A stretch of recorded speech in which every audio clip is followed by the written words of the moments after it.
3, 2, 1. Hello, everyone, and thank you for joining me this wonderful Tuesday. I am your host, Louise H. Reed, with listeners in over 145 countries and millions of iTunes downloads and ongoing podcasts. I'm here live every Tuesday at this time to talk life and leadership with everyday people doing extraordinary things. People like our guest today who take brave, bold action in pursuit of their dreams and goals and are here to share their journey to help you do the same in yours. As always, I am so very grateful to each one of you for listening to the show. There's absolutely nothing more valuable than time, so I'm honored that you're sharing yours with me. To show my gratitude, I have started a Lady Boss Loyalty monthly swag giveaway. To get your hands on one of those exclusive prizes, simply comment on a podcast episode on YouTube, Facebook, Instagram, or LinkedIn with the hashtag LadyBossLoyalty, and you'll automatically be entered. Now on to today's guest, but first let me tell you a little bit about her. Sandy Weiner is a communications specialist, women's empowerment coach, and TedX speaker. She is also the founder of Last First Date and the Woman of Value. Sandy is passionate about helping women communicate and lead with power and grace, guiding women to know their true worth, do work that lights them up, and live up to their potential in every way. For those who know me well, you can clearly hear why Sandy and I immediately hit it off. Sandy is an internationally known TEDx speaker, dating coach, women's empowerment coach, author, and podcast host. She believes a woman of value gets the respect and rewards she deserves. Interestingly, too, Sandy's work has been published in Mind, Body, Green, the Huffington Post, Psychology Today, The Good Men Project, the Chicago Tribune, and more. She is also the host of 2 podcasts, Last First Date Radio and the Woman of Value podcast. Welcome to the show, Sandy. Hey, Louise. I'm really excited to be here. Me too. We connected via LinkedIn. That seems to be the way that all of my radio shows start. We connected on LinkedIn, and we really did hit it off. You're one of those women who just so genuine and easy to connect with right out of the gate. So I'm very interested in exploring more of your story and sharing the yumminess with my listeners. Well, I'm excited too. And I feel like LinkedIn is sort of the dating site for business owners to meet. It's like we swipe left, swipe right. Maybe there is an opportunity there. Maybe that's what they need to be doing. Maybe. We'll talk after the show. So right away, I said, Last First Date. And I'm sure that piqued the interest of a lot of people. Tell me what that's all about and how it came to be. Last First Date is a site that I run for, it's coaching for women over 40 who are struggling to find lasting love. And some have never been married, many are divorced, some are widowed, but they are fed up with how online dating is not working for them, or they're afraid to start. So I offer coaching on many different levels, one-on-one coaching for people who really want to go deep and discover the patterns that have been created over time. I also have some group coaching programs. One is a monthly membership club, and one is a deep dive, which is like private coaching, but in small intensive groups. And I love helping women discover their value first. And so it's really been my journey. I got divorced 11 years ago. It's been almost 12 years. Just got my last alimony check, which my husband gleefully announced. This is the last one. It's like a mixed feeling of like, on the one hand, I'm going to lose out on a little bit of extra money every month. But on the other hand, I've worked really hard to build my income after my divorce and to start over again on so many levels. A new career, I bought a house, I raised my children to be responsible, loving adults. And I look back and I think that the main change, transformation has been in me discovering who I am when I play full out, because I was always a supporting role and I never really took the front stage. And so that's what this has been about for me. I love it. I could just listen to you talk all day. But I want you to explain to us, what do you mean when you say play full out? So my husband was a stand-up comic. He was a puppeteer and a comedian. And we worked together on his work. I also had my own art business. So I was always dabbling both in art and running the family and running his life. And I was the big picture thinker. I was the one who could look at a script and tell him what could work to improve it. We had a show on Nickelodeon for 3 years. It was really exciting, but it wasn't my dream, it was his. But I never saw myself on a stage, in front of a camera, on a podcast. That was never me. I was the behind the scenes person because that's where I felt comfortable. And when I started my business, I realized very early on that if I don't step up, if I don't get more visible, I won't have a career. I will have maybe a small career and I'll play small. And it's easy to play small. It's easy to not put yourself at risk and expose yourself by writing for big publications, for being on camera, for being on a TEDx stage, for God's sakes, when I couldn't even speak. I mean, I took that role as a TEDx speaker when I was petrified of public speaking. So it was just working to get out of my comfort zone, to overcome fears, to support my bigger why, which was to reach more people, to help people really on the mission that I had to step up, to not hide anymore as I had. I so appreciate you sharing that, because no doubt you experience the same thing with people you coach. I actually had this conversation with a client yesterday saying that by the end of her coaching with me, she wanted to not feel fear anymore. And thankfully, we've got a really good relationship. So when I laughed in response to that, she took it, took it the right way. And so I think that there's this misconception that people who go from, like you, from being afraid of public speaking to the TEDx stage, that you now are fearless. And I don't like that word at all. I loathe that word, fearless. Me too. I like to fear less. If we split it up, feel less, we can maybe do that a little bit. But certainly I'm interested in, so I appreciate you sharing that. And I'm interested in digging a little bit more into, how did you step outside of your comfort zone? It's one thing to recognize it. It's another thing to then take a deep breath and leave. Tell us a little bit about that. So I'm so glad you brought that up, because I remember when I was starting my coaching practice, there were so many people who were starting these businesses that were all about no fear, fearless, be fearless. And it really struck me the same way. You don't eradicate fear. You learn tools to work through fear. You feel it and you do it anyway. And so I'm a leap and then look kind of person. I do say yes, like to TEDx talk when I'm petrified of public speaking. And then I step back and go, how can I do this? And of course I wanted to quit 100 times, but one of the things that helped me was getting support. And I think one of the misconceptions we have is we have to do it all alone. And if we can't do it alone, then it's not going to work.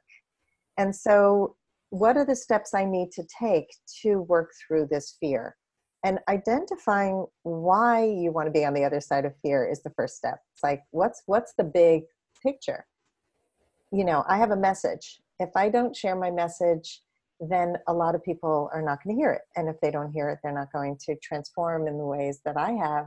It's a possibility of really impacting so many more people. And so with that in mind, I also learned a lot of tools to overcome nervousness on the stage. I read a ton. I hired a speech coach. I joined Toastmasters. I practiced my speech a gazillion times in front of anybody who would listen. I even did it at my hairdresser, did it in my book club. I was just like, you're going to listen? Here we go. And that helped me tremendously, because it became part of me. It was in my bones. So by the time I got up to speak, I had hired an image consultant to dress me, and I had my hairdresser do my hair. You know, I felt good in my body, and I felt like I embodied the speech. And it's never easy for me to get up and speak in public, but I love the fact that I can. And now I've also mentored tons of people, which also, like, if you learn something, teaching it also helps you to work through fears. Being able to see somebody on the other side of your fear, and knowing that with the right support, they can overcome a lot of the things that make them not show up fully. Because that's what happened to me. When I was in coaching school, I remember one-on-one, I was great. You know, I had a lot of natural coaching skills. But when I'd get up in front of the classroom and have to demonstrate something, it was like another person took over my body. And people would say, "Who were you up there?" And it was that was my issue. It was the fear I had was crippling. And it had me show up as a tenth of who I was, maybe. And you're not really you. And so fear holds you back from creativity, from being as big as you can be in service to others, in service of the bigger why. And I think you mentioned this, just linking back to why it's so then important to know your bigger why, because that's what will help propel you through the fear. Mm-hmm. Is getting really grounded in the why you're doing it in the first place. And I think a lot of people struggle with figuring that out. So talk to us a little bit about how you figured that out. How did you tease that out from, 12 years ago, your life was very different from where it is today. And I think a lot of people forget the early parts are really, it never becomes easy, but those early parts, those first steps that you take, you can't get to where you are today, Sandy, without first taking those steps. So talk us through that a little bit. Yeah, it was definitely a process. I remember some pivotal moments, like when my ex-husband, after we were on national television, said, "Your dream has come true. You were on national television." And I remember how that hit me, that my dream did not come true. It was not my dream, it was his. And it was a wake-up call to, what is my dream? I don't know yet, but I know it's not that. I know it's gratifying, and it's exciting to be part of a national television show, and to be on all aspects of editing and sound effects and music and directing and all those things that I didn't even know I had skills in. And so each time when you try something new and you don't think you have a skill, it builds self-confidence, and it starts to give you the little breadcrumbs that you follow. And it's a lot of spaghetti thrown on the wall. I mean, it's like, what sticks? I don't know. Try it. And, and I started to really pay attention to my intuition as to what was expanding me and what was contracting me. And the things that expanded me and made me feel alive, I would keep doing. And so even finding this career in the dating coaching world started from me helping my friend who was dating way before I was. I wasn't doing dating coaching out of the gate, but she was just completely clueless and wasting so much time with the wrong men, and letting men take advantage of her, being attracted to narcissists, living in fear. And it was like all these things were so resonant for me that I didn't want to see her do that. So I wrote her profile for her, not knowing how to write a profile, because her profile was so vague. It was barely touching the surface of who she was, and she was attracting in a bunch of, anything. It's like, if your net is so wide, you'll attract in everything, and that's true for business too. And so it's those little breadcrumbs, and suddenly I saw that, I really enjoy this, and I don't know if it's a career or not. And then I do the research and realize that there are dating coaches out there. And then after doing the dating coaching for a long time, I realized that the part of the dating coaching I liked the best was helping women value themselves. And that term woman of value kept coming up. So I started to pay attention to that. And then I hired a business coach who said, "Oh my God, Sandy, it's what you have to do. You have to start this new company." And I'm like, how do I do that? So, and again, it was a sifting and sorting process. Like, I knew that was the next step, but I didn't know what it looked like yet. I struggled with, who am I talking to? Who am I helping now? And now I'm really focusing on women at work because I feel there's a strong need for women at work to learn how to speak up, how to show up, how to stand up for what's important to them. And so I'm balancing both. I'm doing both because they both resonate for me, but it's not being afraid to take risks. Mm. And I think that's what I've noticed in all my interviews for the new podcast, which you are on. And I'm so excited to release your episode because the podcast just launched, the Woman of Value podcast. Congratulations, by the way. Thank you. Thank you. But it's like hearing the stories of women like you who have achieved success by feeling the fear, by taking risks and taking leaps without knowing all the pieces, because we can't. But it's in the doing and the following of your heart that you start to put it together and you start to feel into, is this feeling like the right move for me? And it's that intersection where something brings you meaning, it also earns you money, and there's an audience for it. Beautifully stated. I love that you used the word intersection because I think we live in a very black and white world, right? On or off, yes or no. But really life happens in the gray.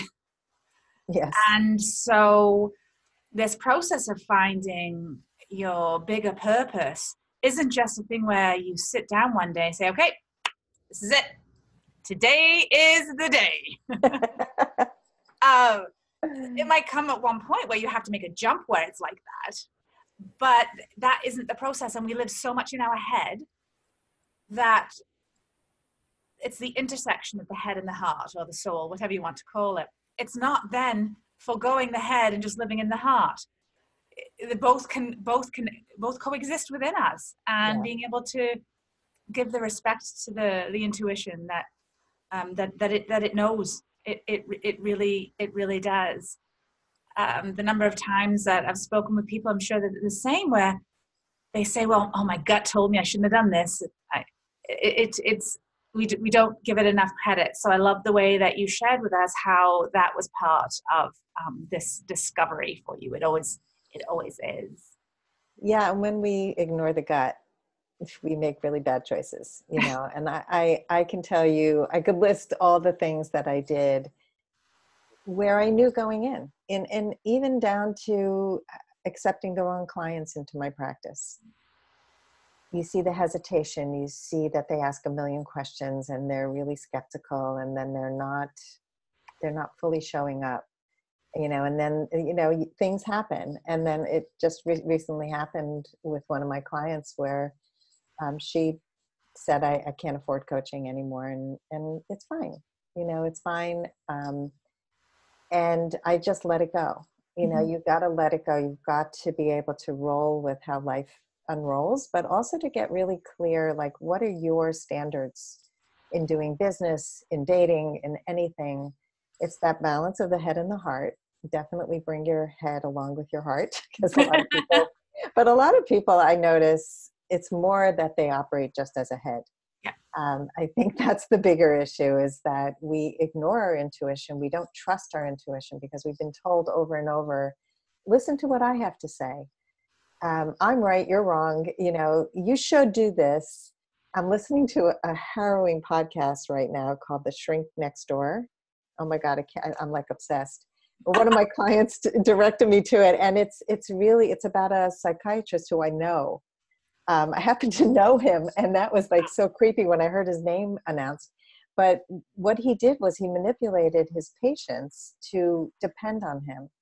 And he was extremely unethical. And it's like the stories that unfolded and how people lost themselves, but he forced them to disconnect from family members and just isolate themselves and depend on him. It's that gaslighting. It's like, wow. This is awful, Sandy. It's awful, but it's like addictive. But it's the opposite of listening to intuition, because you get so sucked into somebody or something, and you stop relying on yourself. And that's the reason I brought it up, because I could talk about that show for the next hour. I'm not going to do that. But it's really just tuning back in. And that's been a big part of my process. I led a lot of workshops on intuition. As an artist, I relied on intuition all the time. And, you know, especially if you don't have guidance at home, like some people grow up in homes where they have incredible guidance, either in business and in life, or one or the other. And if you grow up without that, it's sometimes hard to know, like, who can I trust? How can I trust? So finding mentors, you know, the coaching process for me was also about really finding mentorship of people that I could really look up to and learn from. Mm-hmm. The process of tuning in, I think, is so powerful. You were mentioning it, but you know, happiness is an inside job, and the answers, we seek answers outside of ourselves. To your point, whether it's online, whether it's through books, whether it's through people, and those are fantastic resources. I think they're fantastic resources, and I'm not advocating ignoring all of those things. But then it really is about taking all that stuff that you've learned in your head and sitting with it, and then tuning inwards to make sense of it and knowing what the next right steps are. Yeah. You know, there's a lot of pros and cons lists out there that are all head and no heart. So I love the way that you've shared all of this. You mentioned about mentors. Who are some of the people that have helped you along the way, and how did you find them? Because I know there'll be listeners who think, okay, I'd love a mentor. Where do I start? The first mentor that comes to mind is a woman named Jane Pollock. She was someone who I had admired for many years because she was also an artist. She had published a book on painting eggs. She did this Ukrainian egg painting, and it was sort of a wax resist egg dye. And she was such an ambitious woman that she got her eggs into the White House Easter egg hunt. She was in Tiffany. She made eggs that looked like stained glass. And so they were in the Tiffany store. She was on the cover of magazines. And so I thought, you know, here's a woman who made a business out of a bizarre art form that nobody ever really hears about.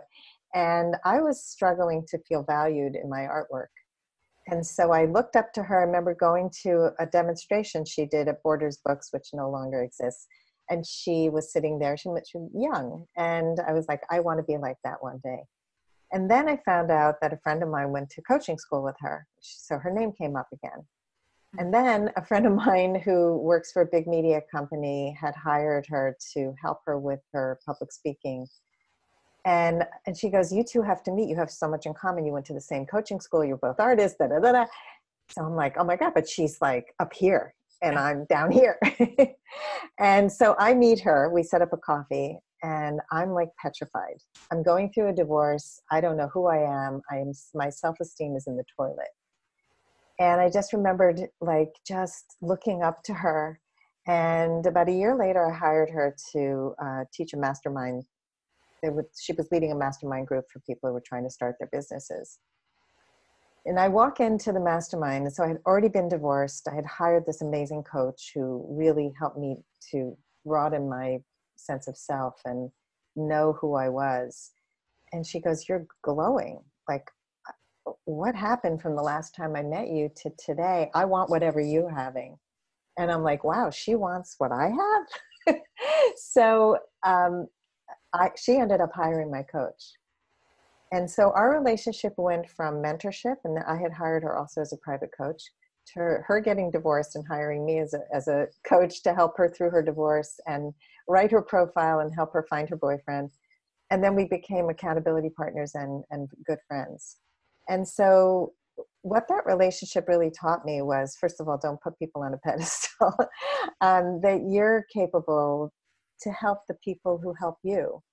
And so I don't look at mentors anymore as people who are up there. I look at them as people who maybe have a few steps ahead of you, and you can help them as well. And I have to say that as a mentor in Toastmasters, I learned just as much from the people I mentor as they learn from me.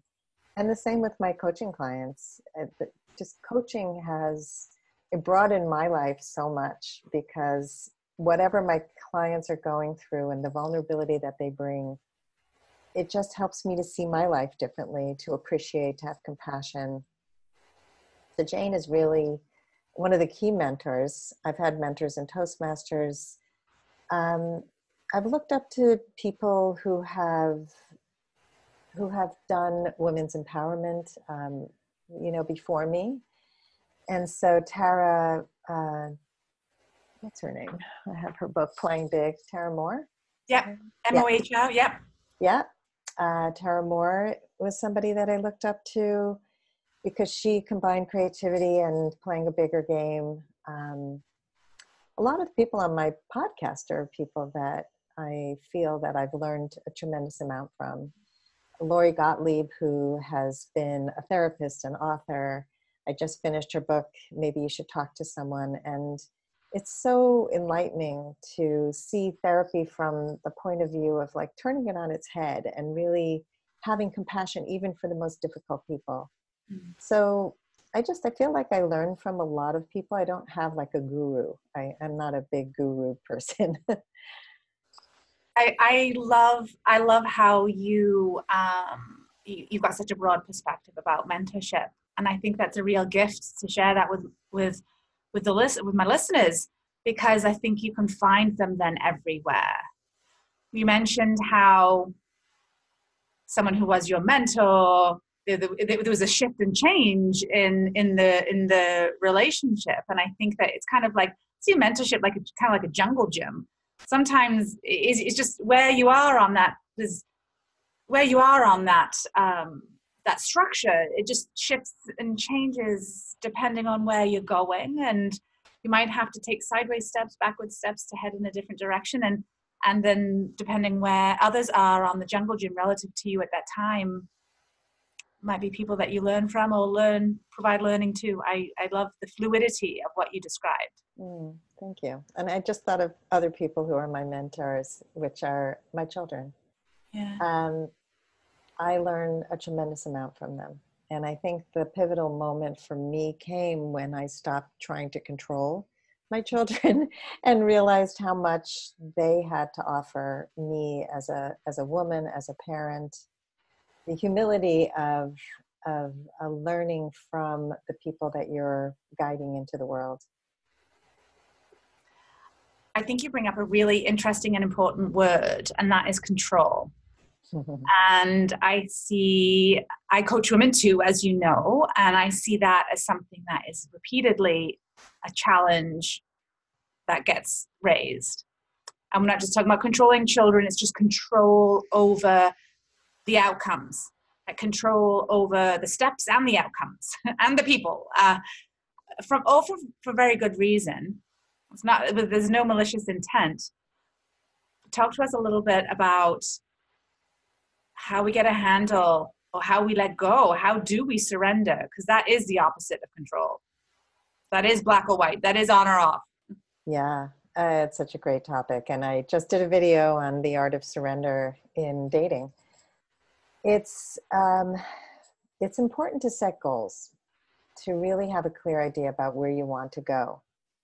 It's the steps that we don't really know. We have to be open to how we're going to get there. And that goes for everything in life. So you have your principles, you have your values, you know what guides you. And that helps you to make the right decisions about when you get to a crossroads. And I think if you're open to the process, you gain so much more than if you try to control the outcome. Because the only person you can control is you. You can control your reaction to things. I talk a lot about the space that we need to create between feeling an emotion and speaking so that we can process. We can't control how somebody's going to respond, but if we're boundaried, if we know our boundaries, which is the guidelines I just spoke about, and we know how to speak up, we know how to communicate our needs, our values, our feelings. The rest is up to the universe. We really can't control it. And the more we can surrender to the universe is unfolding as it should. There's something that's happening for me, not to me. There's something to gain from this. And I don't believe everything happens for a reason, like when terrible things happen. I've had some terrible crises in my life. I don't think that people die, for our benefit, but I think we can learn important lessons from the hardest things in our lives. Instead of trying to control, and I can just bring up an example in my own life. My first child was born with a genetic disease, and we didn't know what was wrong with him. We didn't know he was sick until he was born. And so I was left alone in the delivery room. Everybody went up to the NICU to see what was going on, including my ex-husband. And then somebody comes down to report to me all the things that could be wrong. It's just a laundry list of this is wrong, this is wrong, this is wrong. He could be mentally retarded. He could never walk. He could blah, blah, blah, blah. And it was just like, I did not know how to even think about my child. But I didn't ask why me. I asked, what can I do to help him? I had no idea how to help him. I've never dealt with anything like this before. But I knew that that's the thing I had control over. I couldn't control like why it happened. But my ex-husband dwelled on the why. I'm a good person. Why did this happen? And it's a very normal response. It's a natural response for a lot of people. I do believe that I healed much quicker because I was able to do what I could control. I could find the best doctors. I could get the right diagnosis. I could help him in the ways that I could. So, I think that in anything in life, if we're diagnosed with something, if we are faced with a big decision, we can't control the outcome. We can control the decisions we make from our heart, from the values that are important to us. We can know that we showed up in the best possible way. And at that point, we just let go and just see what happens. And as much as one of my friends, Olivia Schmidt, hates, it will be what it will be. Yes. I think that, so thank you for sharing that story. And I'm sorry that was your experience. That must have been a very lonely moment and extremely scary being alone there. But I appreciate you sharing that, because that is a real example that others will be able to sort of identify with, feeling those feelings. Yeah. And choosing a mindset and way of looking at the situation that's productive and helpful. It's easy to talk about theory and choose, more positive thinking and a growth mindset. And I believe all those things. But then when you're faced with a real situation, as you shared, and you showed up that way, that's really compelling. And it's very brave. And I appreciate you sharing that. Thank you. I just want to say that it didn't feel brave. It felt like I had no choice. Yeah. It's part of who I am, and it's not because I intentionally chose it. I could not dwell in victim. I just can't do it. It's not part of my DNA. And it was scary as hell. I mean, was it frightening? Of course. I was also in terrible pain.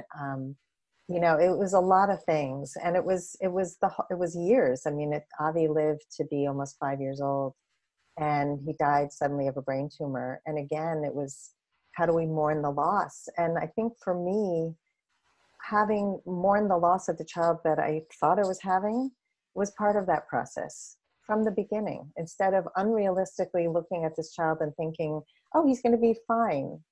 No, he wasn't going to be fine. He was a wonderful little boy, and he taught me so much. And it colored who I became as a person. It made me stronger, made me a better mother, made me really grateful for every working part of my body. And still today, it was just his birthday on Sunday, and he's with me. He will always be with me. But I don't obsess about it, and I don't compare my other children. And I saw so many people who had loss, who just got destroyed by it. And I learned from that too. Right. I do believe that when we shine the light on our hardest moments and share those, not with everyone, not everyone is worthy of hearing our hardest moments, but when we share those, it sets us free.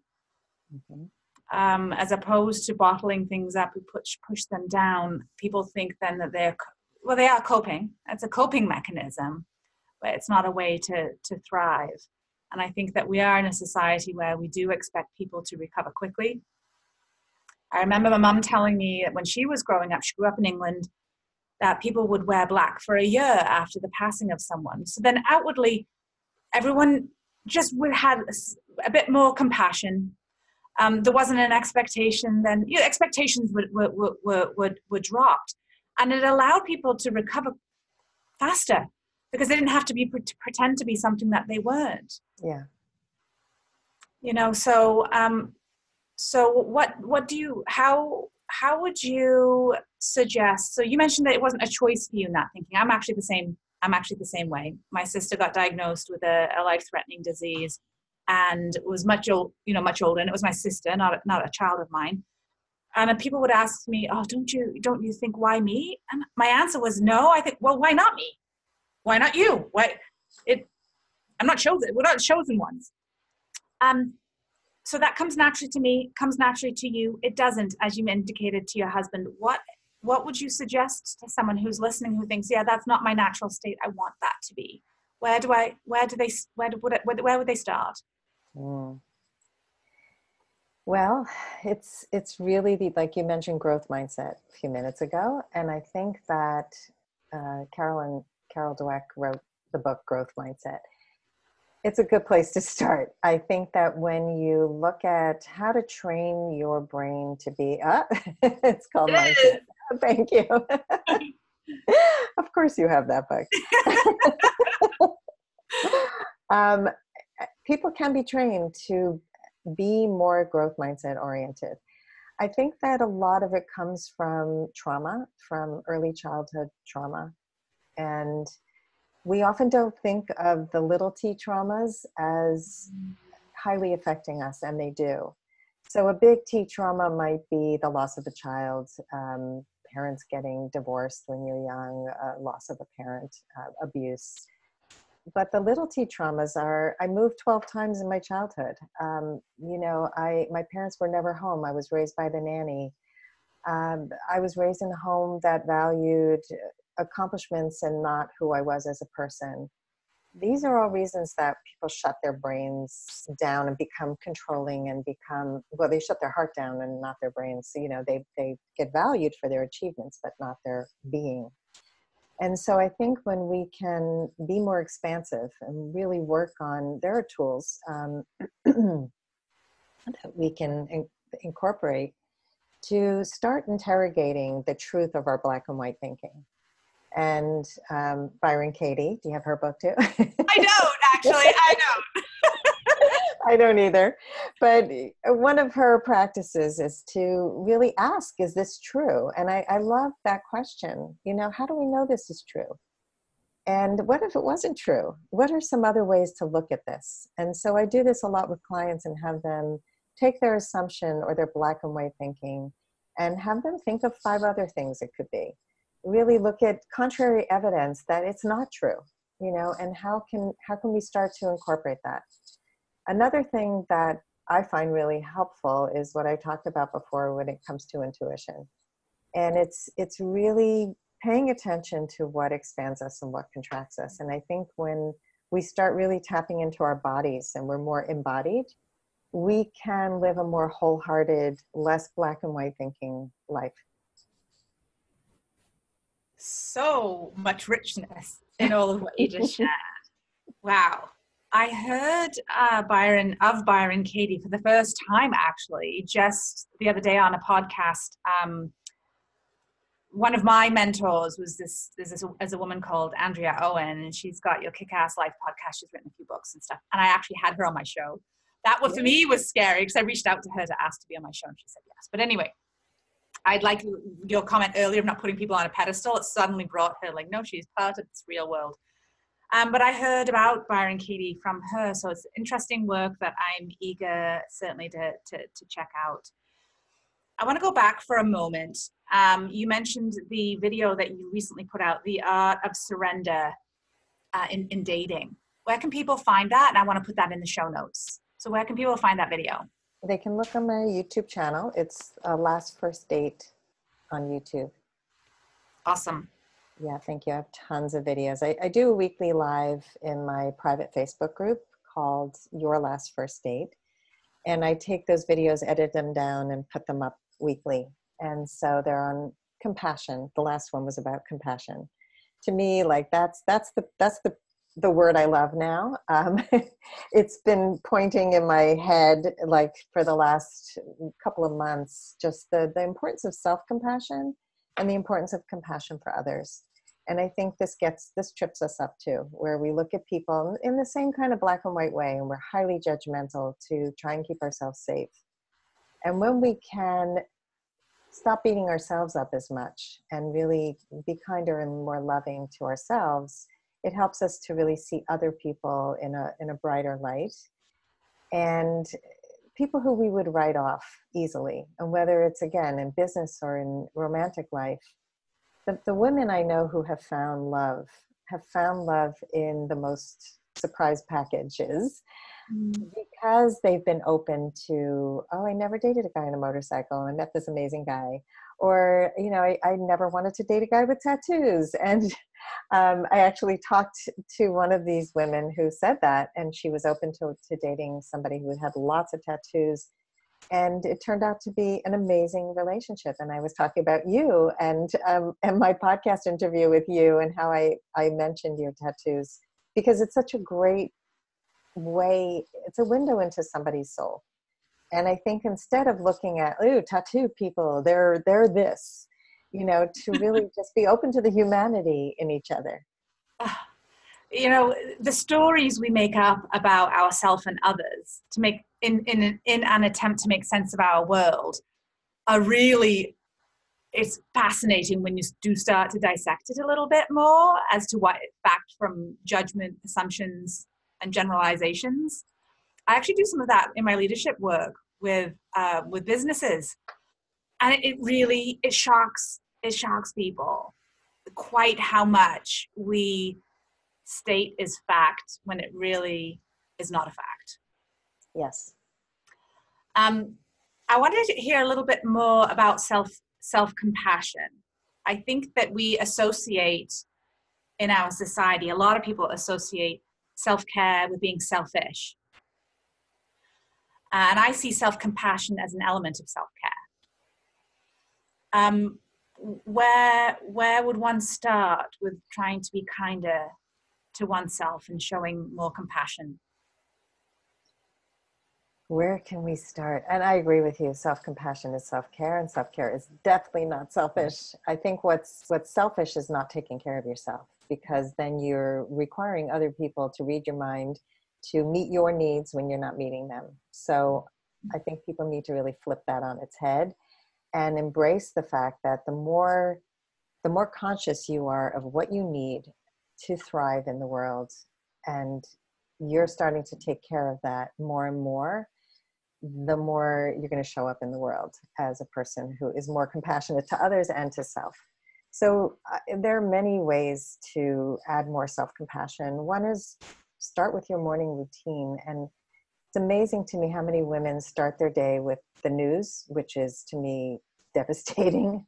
It's all negativity. It's black and white thinking. It's drama. It's taking the worst parts of life and bringing them to light. And that could ruin your day for the whole day, in my opinion. So instead of starting your day with either that or email is, I'm already giving to other people instead of giving to me. So start filling your cup. And for me, it's actually filling my cup. It's literally filling my cup. I now have a coffee machine that makes coffee for me in the morning. So I wake up to coffee. And I love to just sit, to read, to just kind of be by myself in contemplation. Some people meditate. Some people have a morning routine where they dance, they listen to music, they move their bodies. All of these things are really important to start your day with something that nurtures you. And then throughout the day, to really start to pay attention to, what are you doing? What are you thinking? What are you saying to yourself? And I had a client who, all of her core values were based in fear. She grew up in a third world country with messages like, get a good education because you can't rely on anybody. You know, be free, don't ever depend on a man, because having a man in your life is like having a shirt. You could always change it I mean, these were like, all these messages were all negative based on their mom's experience. And so education was important to her. And she had a lot of false beliefs based on these fear-based values. So we looked at the values and we said, well, what if you looked at values from the window of love instead of fear? What would I love? What would love want for me? And so asking that question throughout the day, even like the food you eat, you know, I really eat food I love and I like to have pleasure. And so if I'm eating this, not because I don't want to gain weight, and so I'm really taking care of my body and exercising so I remain slim. No, what if you looked at it as I'm nurturing my body because I love my body. I'm so grateful to my body for keeping me alive. And so I'm eating this food because I love my body, and I'm eating this delicious food because I really love pleasure. And so it's just thinking about nurturing yourself instead of deprivation, fear. I mean, I could go on and on, but that's a good way to begin. And I would love to go on and on. It takes me back to what you were saying earlier, and there were two questions that you shared. So I just want to reiterate that, just to link it to some of what you've already shared, is what is expanding me and what is contracting me. And I think that it's about mindfulness. We hear a lot about mindfulness, and what you just described is being mindful. That's an example of mindfulness. And I know that you know that, but just sharing that with listeners, it's just being more awake and conscious in your life and not being on the treadmill. The treadmill of life took me to 40 years old with everything on the outside that I wanted and nothing on the inside. And that's a devastating place to be.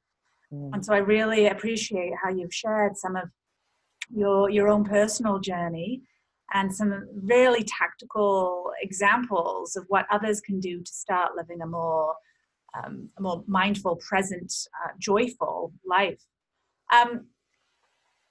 Last question for you before we wrap up the call. What am I going to choose? There's so many. Actually, maybe I will ask you. What is something that you really would like to share and leave my listeners with? Put it all on me. I can ask you a question. I've got lots, but sometimes I find that the people I'm interviewing are like, oh, I really want to say this. I really want to say that. And haven't had the opportunity. So it's a message that maybe you continue to share with a lot of people that you wish the world could know. So many things. I think be a woman of value. Like really value yourself. You are so much more valuable than you think. All of us, we struggle with the not enoughness. And it's when we start to really take those risks, take those emotional risks, put ourselves out there. Like you talked about asking the person who was your mentor to be on your show. I have done that so many times. I'm petrified each time I go, this is like a best-selling author. She's going to say no. And they say yes. And, almost always they say yes. And it's like, instead of saying, who am I to fill in the blank, ask yourself, who am I not to? And I want to leave our audience with something I shared in my TED Talk. There's a Hebrew saying that I shared at the end of the TED Talk. And it's something that was actually in my 12th grade yearbook. And it still resonated for me today, which is pretty shocking because I feel like I'm so not that person anymore. But there were seeds. And it's from Hillel the Great. And it's Imein Anili Nili, which is Hebrew for if I'm not for myself, who is for me. Uchshani la'atzmi mani, and when I am for myself, only for myself, who am I? Ve'im lo achshav matai, and if not now, when? And all three of those, to me, are a really great way to live our life. If I'm not for myself, there's the self-care, the self-compassion. Who am I? If I don't take care of myself first, I'm nothing. And when I'm by myself, who am I? I need support. I need community. And if not now, when? Do it now. We don't get forever, grab the moment. Really, this life is slipping by. And if you don't seize the moment, it will pass. And I think what beautiful words to end on, really grounding, inspiring, and yet very much a call to action there. Sandy, thank you so much from the bottom of my heart. I've been looking forward to this interview with you since we connected. I so appreciate your time and everything that you have shared with myself and my listeners today.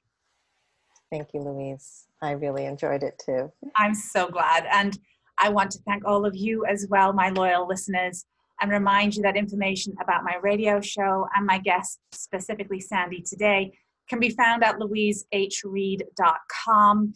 How you can reach out to Sandy will also be in the show notes. Also, as always, a big shout out to my producer, Cameron Steele at Contact Talk Radio Network.